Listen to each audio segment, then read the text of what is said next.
চাঁদপুরের মতলব উত্তর উপজেলার ১১ নম্বর পশ্চিম ফতেপুর ইউনিয়নে শ্রমিক দলের কমিটি গঠন উপলক্ষে আলোচনা সভা অনুষ্ঠিত হয়েছে। বিস্তারিত দেখুন শামীম মিয়াজি এর প্রতিবেদনে। রবিবার বিকালে গোয়ালভাওর সরকারি প্রাথমিক বিদ্যালয় প্রাঙ্গণে অনুষ্ঠিত সভায় সভাপতিত্ব করেন মতলব উত্তর উপজেলা শ্রমিক দলের সভাপতি আব্দুল মালেক মোল্লা। সভায় সাধারণ সম্পাদক মোহাম্মদ নাসির উদ্দিন মেধার পরিচালনায় বক্তব্য রাখেন উপজেলা বিএনপির সহসভাপতি আব্দুল গনি তফাদার, উপজেলা যুব দলের যুগ্ম আহ্বায়ক ফয়সাল আহমেদ সোহেল, উপজেলা স্বেচ্ছাসেবক দলের সিনিয়র যুগ্ম আহ্বায়ক হিমিল উদ্দিন শিমুল মোল্লা এবং অন্যান্য নেতৃবৃন্দ। উপস্থিত বক্তারা ফতেপুর পশ্চিম ইউনিয়ন শ্রমিক দলের কমিটি গঠন সংক্রান্ত আলোচনা এবং পর্যালোচনা করেন। পাশাপাশি শ্রমিক দলের কর্মকাণ্ড আরও শক্তিশালী ও গতিশীল করার উপায় নিয়ে মতবিনিময় করা হয়।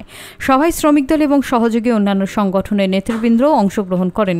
প্রিয় বন্ধুরা, আমার এই দলটি আমাদের নেতা, আমাদের সাবেক রাষ্ট্রপতি জিয়াউর রহমানের হাতে। এই ইউনিয়নের যারা উপস্থিত হয়েছেন, এই গর্বের মধ্যে বসে আছেন, সকলকে ধন্যবাদ জানাই। আজকের এই আয়োজনের সম্মানিত সভাপতি, আমি যখন 11 নং পশ্চিম ফতেপুর ইউনিয়ন যুব দলের সদস্য সচিব ছিলাম, 9টা ওয়ার্ডের কমিটি করতে গিয়ে আমার কত কষ্ট হয়েছে এটা আমি নিজেই জানি।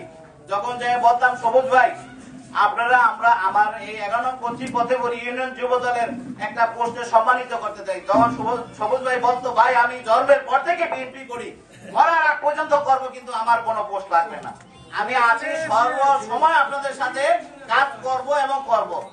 আপনাদেরকে কষ্ট দিয়ে সময় নষ্ট করে জালাল সাহেবের জন্য দোয়া রেখে, আমাদের তেগি নেতাগুলো যারা আছে সবার উপর দোয়া রেখে, আল্লাহর কাছে প্রার্থনা রেখে আমি আমার বক্তব্য এখানে শেষ করছি। শহীদ রাষ্ট্রপতি জিয়াউর রহমান অমর হোক, দেশনেত্রী বেগম খালেদা জিয়া জিন্দাবাদ, আলহাজ ডক্টর মোহাম্মদ জালালউদ্দিন সাহেব জিন্দাবাদ জিন্দাবাদ। আজকে যারা এখানে এসেছেন কষ্ট করে, সবাইকে ধন্যবাদ।